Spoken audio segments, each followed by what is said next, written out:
Hola, esto es La Voz del 21, mi nombre es Mayra Calderón y vamos a pasar a analizar el acápite de la corrupción en el mensaje a la nación de Dina Boluarte. ¿Qué es lo que dijo exactamente? ¿Qué medidas propuso?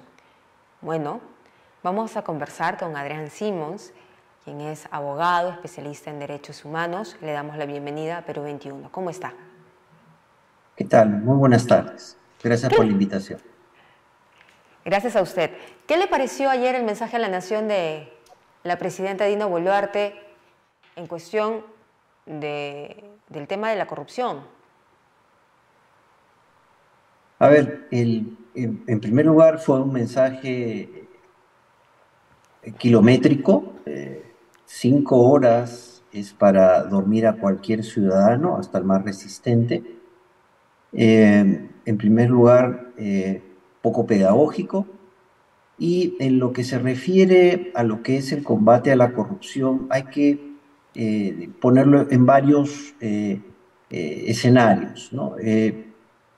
Lo primero es las señales que da el Poder Ejecutivo frente a las leyes que dicta el Congreso, que justamente favorecen, como este caso, la ley de prescripción, la prescripción de algunos casos vinculados a corrupción de funcionarios. Es paradójico que el mismo día que se habla sobre la lucha contra la corrupción, el Poder Ejecutivo promulgue esta mencionada ley sobre la prescripción, del plazo de un año que se le da. Si bien es cierto que todos los ciudadanos tienen derecho a ser juzgados dentro de un plazo razonable, ¿no? El plazo indicado en esta norma no tiene nada de razonable. El otro punto que he podido apreciar en lo que significa el combate a la corrupción tiene que ver con la seguridad jurídica. Y en materia de seguridad jurídica no se ha dado ninguna medida concreta, porque la seguridad jurídica tiene que ver con lo que le voy a decir, la seguridad ciudadana tiene que ver con las garantías, ya no estamos hablando ni siquiera legales, sino físicas que deben de tener los inversionistas que vienen a nuestro país. Y ahí hay un gran vacío, porque si bien la presidenta enumeró una serie de operativos, 11.600 bandas, 180 organizaciones, etcétera, lo que no mostró es estadística, es decir, en cuánto ha disminuido el crimen organizado en nuestro país. Y eso sí es preocupante, porque de acuerdo a las propias estadísticas del INEI, hasta el 2022, más o menos, el índice de muertes por homicidios o ataques dolosos tiene una incidencia y un incremento del 4,6%. No, no ha disminuido. Los últimos datos por el 2023 son 2.923 asesinatos. Entonces, si bajo este marco no se le puede ofrecer seguridad ni física ni jurídica a ningún ciudadano. Fíjese usted, según fuentes de COMEX, casi un tercio de la población, el 27,1%, ha sido víctima de algún delito. Entonces son cifras realmente alarmantes y esto ha demostrado que esta ausencia de estadística, que no hay resultados hasta ahora objetivos para el combate a la delincuencia organizada. Y El cuarto, sí. doctor Simons, discúlpeme que lo interrumpa, pero lo de la ley, lo de las leyes promulgadas ayer, horas antes del mensaje, sobre la prescripción, el plazo de la prescripción que usted lo ha mencionado, es una contradicción tremenda, porque la presidenta Dina Boluarte, a pesar de que dice que hace lucha frontal contra la corrupción, lo que hace con una mano la borra con la otra, porque presenta este proyecto de ley que podría afectar investigaciones, por ejemplo, en curso contra Vladimir Cerrón, que está prófugo de la justicia ya hace más de 293 días. Esto es así, ¿cómo van a afectar las investigaciones, por ejemplo? Ya, lo que usted dice es muy importante y coincidimos en esa apreciación. aquí hay un rol muy importante que juegan los jueces. Ya anteriormente, cuando hubo una ley similar, la Corte Suprema estableció que era inconstitucional y la inaplicó. ¿Qué correspondería ahora? Que los jueces penales, en cada caso concreto, ojo, esto es bien importante, en cada caso concreto lo analicen y vean si es incompatible con la Constitución y la inaplican y pueden continuar válidamente. Los jueces en nuestro país no deben ser meros aplicadores autómatas de la ley. El juez lo primero que tiene que verificar es si la ley es compatible con la Constitución y si no es compatible la inaplica y continúa con el proceso penal. Eso debería ocurrir, pero si a eso le vamos a sumar que no ha habido una sola mención de apoyo al sistema de justicia, se habla de creación de las unidades de flagrancia como dato estadístico, pero eso no es suficiente. El Poder Judicial está sosteniendo reiteradamente que no se le reduzca el presupuesto anual y lo que viene haciendo sostenidamente en todos los gobiernos es reducir el presupuesto del Poder Judicial. Entonces, ¿cómo podemos pedir que se combata a la delincuencia, a la corrupción o a cualquier tipo de acto ilícito si es que no tenemos la cantidad suficiente de jueces? La mitad de los jueces en nuestro país son provisionales, entonces ese es un gran vacío, una gran ausencia del informe. Y uno más, la libertad de prensa. La presidenta perdió una oportunidad para invocar la declaración de Chapultepec, solidarizarse, por ejemplo, con los ataques que están sufriendo los periodistas, en el caso del periodista, la familia de la madre del periodista de investigación de Panorama, cuando la declaración de Chapultepec en el numeral 4 expresamente establece que cualquier tipo de presión, intimidación, secuestro contra un periodista tiene que ser, o gente allegados a ellos para que lo que intentan es callar a la prensa libre, estos actos deben ser investigados con prontitud y sancionados con severidad. Eso dice la declaración de Chapultepec y la presidenta una vez más perdió la oportunidad. Yo sé que no se ve bien con la prensa, pero lo que tenemos que defender en una democracia justamente es la libertad de expresión, lo que no hay en Venezuela, por ejemplo, ¿no? Y este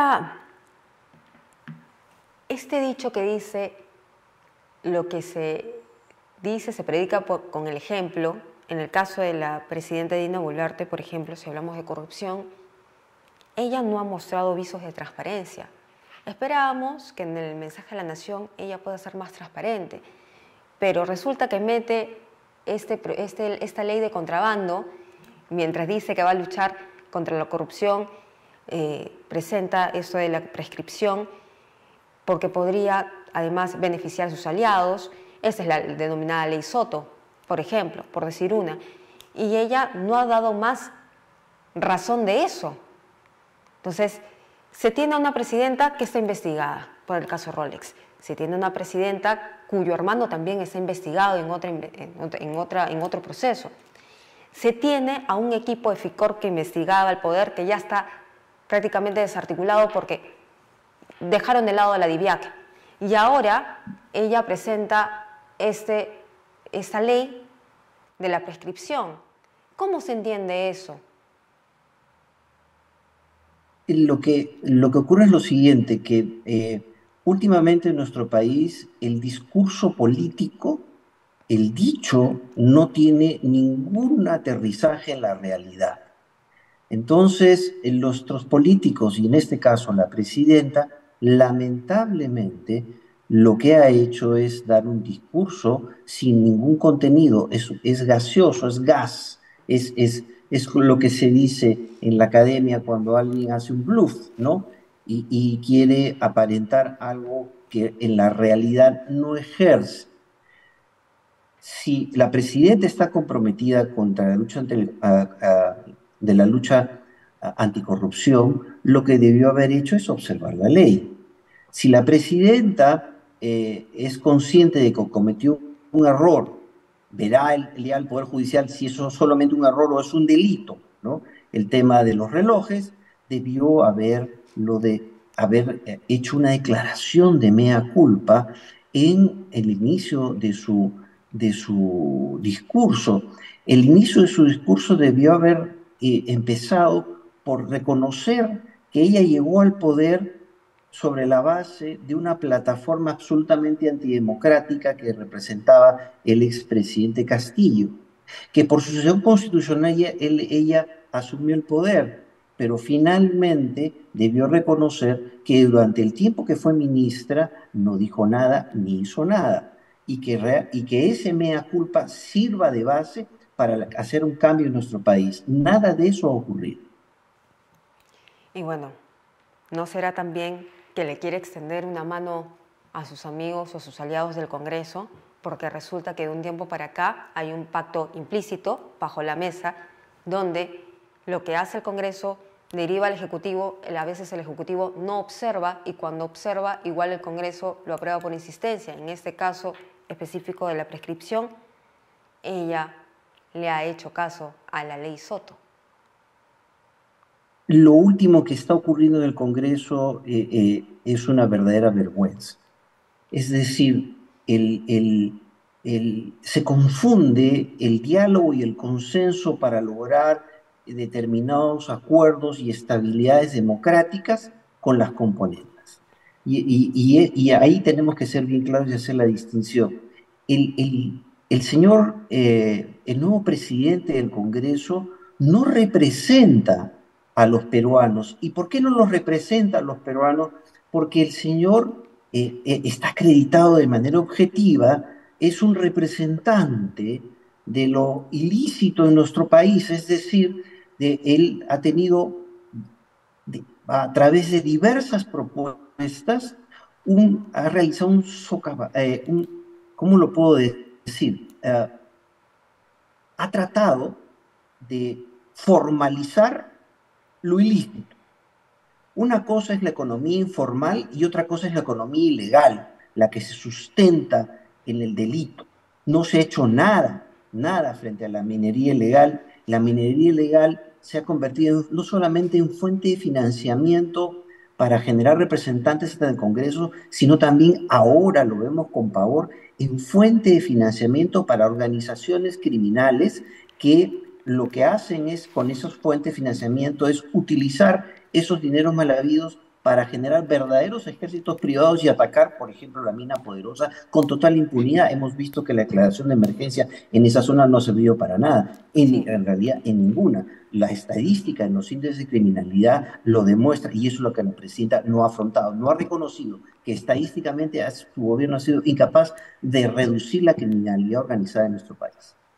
Y señor Simons, ya para finalizar, ¿qué procesos en curso, por ejemplo, se afectarían con esta ley que acaba de promulgar la presidenta de la prescripción, que reduce el plazo? Lo que van a hacer, si es que ya no lo han hecho, es presentar los pedidos de archivamiento en cada uno de esos procesos donde se realizan investigaciones por corrupción. Por eso lo que le dije es bien importante, o la labor que vayan a cumplir los jueces penales. Es decir, los jueces penales van a tener que analizar si esta ley es compatible o no compatible con la Constitución y están en todo su deber, si es que así lo determinan, de inaplicar la ley y continuar con los procesos penales, como en el caso de Cerrón y tantos otros que son investigados o el expresidente Vizcarra, ¿no? Muy bien. Muchísimas gracias, doctor Simons, por estar con nosotros aquí en Perú 21. Ya, gracias. Tengan muy buenas tardes y feliz Buenas 28. tardes, felices fiestas. Bien, era entonces Adrián Simons, abogado especialista en derechos humanos, que estaba hablando con nosotros sobre el discurso de la presidenta Dina Boluarte en el acápite de la corrupción. Nosotros regresamos más adelante con más información.